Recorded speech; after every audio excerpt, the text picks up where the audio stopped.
네, 안녕하세요. 손쌤의 역사교실 28번째 시간입니다. 자, 28번째 시간에서는 우리 지난 시간에 배웠던 임진왜란에 이어서 이제 또 하나의 변곡점이 되는 사건인 병자호란에 대해서 살펴볼 겁니다. 이 병자호란에 대해서 살펴볼 거고요. 이 병자호란 이후에 국제지정은 어떻게 변해졌는지를 한번 살펴보도록 할게요. 자, 우선 이제 광해군에 대해서 한번 살펴보도록 하겠습니다. 광해군의 중립 외교라고 되어 있는데요. 자, 광해군은 이제 전쟁이 끝났잖아요. 그래서 전후 복구 사업을 하기 위해서 양안과 호적을 새로 작성을 하게 됩니다. 그걸 통해서 이제 세금을 내게 되고요. 국방력을 강화시키고 이제 세금을 제대로 걷기 위해서 대동법이라는 것을 실시를 합니다. 대동법 같은 경우에는 요런 걸 이게 곡물과 관련된 건데요. 곡물 특산물과 관련된 건데 곡물을 쌀로서 바꿔서 이제 내는 그런 법을 얘기를 합니다. 그 곡물 대동법과 관련된 거 이야기를 잘 기억해 주시고요. 그 대외관계가 조금 더 중요하게 보여지는데요. 대외관계 같은 경우에는 아까 우리 지난 시간에 임진왜란 이후로 이제 후금이라는 나라가 등장한다고 그랬는데 기존에 있는 명나라와 후금 사이에 중립 외교를 실시를 하게 된다라는 거. 중립이라는 거는 어느 편에도 들지 않는다라고 얘기를 하는 거죠. 자, 그것에 대해서 이야기를 하면 이제 보시면은 이거는 이제 요 뜻, 이 뜻이 광해군의 뜻이 요겁니다. 기존에 원래 이제 명나라랑 후금이랑 싸우려고 할 때 명에서 지원병을 요청을 합니다. 근데 이제 그때 보냈던 강홍립 장군에게 적당히 싸우다가 청에게 투항할 것을 이야기를 합니다. 그랬더니 이제 신하들이 난리가 난 거예요. 왜 어찌 우리가 사대를 했던 명을 어길 수가 있느냐라고 얘기를 하는데 이제 광해군은 여기 이 뜻을 헤아리지 못한다. 이 뜻이 이런 중립외교를 지향하는 뜻이다 라는 것만 여러분이 기억해 주시면 좋겠습니다. 아시겠죠?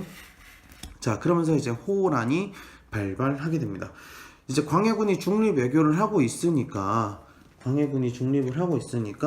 그거에 대해서 반발을 갖고 있던 서인 세력이 인조와 함께 반정을 일으키는 거예요. 그러다 보니까 서인 입장에서는 그때 주도권을 잡게 되는 서인은 당연히 명나라랑 친하고 후금을 배반하는 친명배금 정책을 실시하게 되는 거죠.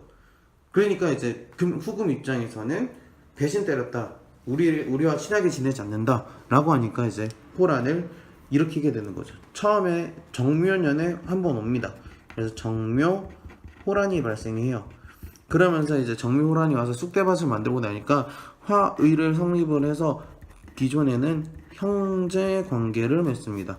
즉 후금이 형이고 조선이 아우인 그런 관계를 맺자라고 얘기를 하는 거죠. 그런데 이제 거기에서 좀 더 이제 넘어가서 아예 명나라한테 하듯이 4대 관계, 군신 관계를 요구를 하는 겁니다. 하지만 그걸 조선이 거부를 해요. 그러니까 자연스럽게 병자 호란이 발발하게 되는 거죠. 그러면서 이제 청의 군신 관계를 받아들이게 되고 이제 뭐 영화 남한산성 보시면 그 남한산성이 항전하다가 삼배구고두를 하면서 이제 항복을 하게 되는 거죠. 자, 호란의 전개 과정은 뭐 이렇게 지도를 통해서 한번 살펴보시면 처음에는 왕실이 강화도로 갑니다. 정묘호란 때는 강화도로 가는 우리 고려 때처럼. 하지만 그때 이제 병자호란 때는 아예 강화도로 가는 길을 아예 원천 봉쇄를 해버리니까 갈 수 있는 게 여기 남한산성밖에 없었던 거예요. 그런 것들도 여러분이 잘 한번 눈여겨서 보시면 좋겠습니다. 이 지도를 통해서 한번 보시고요. 보기 전에 일단 그 신하들은 과연 어떻게 이야기를 했는지 이야기를 한번 보도록 하겠습니다. 과연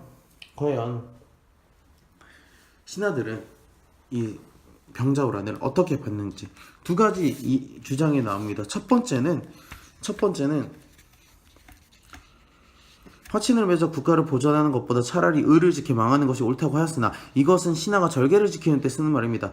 자기의 힘을 헤아리지 아니하고 경망하게 큰 소리를 쳐서 자기의 힘을 헤아리지 아니하고 경망하게 큰 소리를 쳐서 오랑캐들에게 그래 마침내는 백성들이 도탄에 빠지고 종묘와 사직에게 제사를 지내지 못하게 된다면 그 허물이 이보다 클 수 있겠습니까? 라고 얘기를 합니다. 이거는 기존에 이제 싸우자 했을 때 군신관계 맺자 했을 때 맺자 백성들이 힘든 것보다 낫지 않느냐라고 얘기하는 주화론을 주장한 사람입니다. 주화론을 주장한 대표적인 인물이 바로 최명길인데요. 네, 최명길인데요. 누가 이야기했는지는 상관없고, 즉 싸우지 말자, 전쟁 하지 말자라고 주장하는 겁니다. 하지만 나에서 보시면은요, 나에는 차라리 청나라는 우리나라에 있어서 부모의 원수입니다. 왜? 명이 부모기 때문입니다. 그렇기 때문에 차라리 나라가 없어질지라도 의리를 저버릴 수 없다. 즉 이거는 주전론 또는 척화론이라고 얘기를 합니다. 차라리 싸우자. 왜? 명과의 의리를 지키기 위해서 이야기를 하는 거죠. 이거 또 안 보여줬네요. 네, 이렇게 사료의 주장이 각각 같은 전쟁을 보더라도 각각의 입장에서 다름을 알 수 있다라는 것만 여러분이 알아두시면 좋겠습니다. 그러면 양난 이후에 이렇게 난 이후에 어떻게 되어 있는지, 자, 그 전에는 이제 북쪽을 정벌하자라는 운동이 등장합니다. 왜? 청에게 당한 치욕을 씻고 명과의 의리를 지키자고 하는 당당한 이야기였죠. 이때 효종 때 가장 왕성하게 됩니다. 왜냐하면 효종이 병자호란 이후에 청의 인질로 잡혀갑니다. 잡혀갔다가 이제 인조가 죽고 나서 왕위에 오르게 되는데, 그러다 보니까 청의 인질을 잡혀있을 동안 기분이 좋진 않았겠죠. 내가 왕자지만 이렇게 인질로 잡혀 있기 때문에 이런 문제점도, 그래서 북벌을 하자라고 얘기합니다. 그러면서 서인의 지지를 굉장히 많이 받게 되는 거죠. 서인은 전쟁에서 진 당이잖아요. 그럼 어떻게 보면 물러나야 되는데 이 책임을 회피하고 자신의 권력을 유지하기 위해서 이 북벌 운동을 적극 지지합니다. 적극 지지해요. 하지만 이게 효종이 갑자기 죽으면서 이게 또 오래가지 못해요. 그러다 보니까 이제 북벌에서 북학으로 패러다임이 옮기는 겁니다. 청나라 가봤더니 굉장히 잘 살고 있고 굉장히 발전한 겁니다. 그러니까 청의 문물을 수용해서 차라리 청의 문물을 통해서 부국 강병을 추구하자라는 주장을 북학론에서 이야기를 하는 겁니다. 아시겠죠? 자, 그러다가 이제 청나라의 관계에서 이제 북벌에서 북학으로 넘어가고, 그러면서 이제 청나라와 영토를 확실하게 접기 위해서 백두산을 기준으로 경계를 정한다는 거예요. 이건 국경을 정하자. 비석을 통해서 정계비를 건립합니다. 여기 보시면 국경을 담으면서 살펴보니 서쪽에서는 압록강, 동쪽에서는 토문강 이러면서 여기에 분수령 위에 돌을 새겨서 여기가 조선의 국경이 여기까지만 와 라고 이야기를 하는 거죠. 어디까지요? 그렇죠. 압록강과 토문강을 경계로 확정 짓는다 라는 거, 이 정도 한번 살펴보시면 되겠고요. 근데 중요한 건 이 토문강이에요. 토문강이 중국에서 입장은 두만강인가? 네, 이야기를 하고, 지금 우리가 나라 국경이 두만강으로 되어 있는데 이게 두만강인지 진짜로 백두산 북쪽에 있는 만주 지역에 있는 토문강인지에 대해서는 아직까지 논란이 좀 있습니다. 이건 통일이 되면 요거에 대해서 이야기 나오지 않을까 싶어요. 네, 얼른 통일이 돼야겠죠. 네, 이제 청나라랑은 이런 관계가 맺어졌고요. 일본에게는 요 통신사의 이야기 그리고 독도에 대한 이야기가 되어 있습니다. 요까지만 하고 수업을 마칠게요. 자, 통신사. 기존에 이제 전쟁이 끝나고 나서 우리 에도막부 등장했다 그랬죠. 에도막부를 이제 지키고 있던 사람이 도쿠가와 이에야스인데요. 도쿠가와 이에야스는 이제 굉장히 오래 차별성이 있는 사람입니다. 그러다 보니까 이제 에도막부가 이제 단순히 이제 전쟁을 하는 것이 아니라 선진 문물을 임진왜란을 통해서 성리학이나 도자기 굽는 기술이나 이런 것들이 들어왔다고 얘기했잖아요. 그러면서 간청을 통해서 처음에 이제 기유 약조를 통해서 부산포 한 곳만 개방을 합니다. 그러다가 이제 통신사를 파견을 하게 되는 거죠. 통신사는 그래서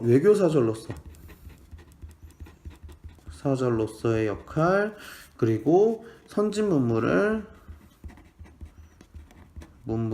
전파하는 역할, 이런 것들을 갖고 있습니다. 그래서 보시면은요, 이 지도를 보시면 되게 재밌어요. 그래서 여기로 가는 거는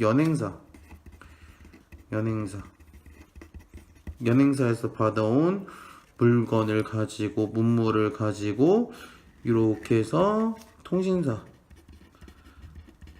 전파를 해주는 그런 역할을 이제 조선이 한 겁니다.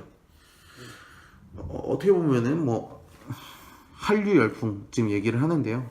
조선시대에도 이 통신사가 한류 열풍 못지않게 굉장히 인기가 많았다고 해요. 그거는 이제 선생님 수업 시간에 선생님 일본 다녀온 얘기를 한번 전해드리도록 하겠습니다. 자, 안용복의 독도와 관련된 이야기. 영토는 항상 독도는 우리 땅이라고 얘기하는데 어떻게 왜 우리 땅인지는 알아야겠죠. 조선은요, 기존부터 세종실록에 있는 지리제, 그리고 신증, 동국여지 승람회 이미 기록을 해놨어요. 기록을 해놨는데 일본 애들이 우리 전쟁을 거치면서 그 울릉도가 너무 외져 있다 보니까 일본 애들이 자꾸 여기서 낚시를 하고 이들이 어업을 활동을 하니까 안용복이라는 평민이 일본에 건너가서 조선의 영토이다 라고 가서 대마도 도주에게 확인을 받고 온 활동이 기록으로 남아 있습니다. 그러다 보니까 이제 여기 보시면 수토정책 또는 에도막부의 울릉도의 금지령 요거를 통해서 이미 일본도 조선의 영토임을 인정했다. 조선시대에 인정했다 라고 하는 겁니다. 하지만 지금은 국제적인 분쟁 지역이라고 얘기를 하는데요. 우리는 이제 역사적으로 이제 배웠으니까 나중에 일본이 자기 독도가 자기네 땅이라고 할 때 요런 얘기를 가지고도 반박할 수 있어야겠죠. 요 정도는 여러분이 기억을 꼭 대한민국 국민으로서 했으면 좋겠습니다. 오늘은 이렇게 이제 병자호란부터 양난 이후의 대외관계까지 한번 살펴보았습니다. 요 수업 내용 잘 정리하시고요. 그러면 수업 시간에 만나도록 하겠습니다. 고생했습니다.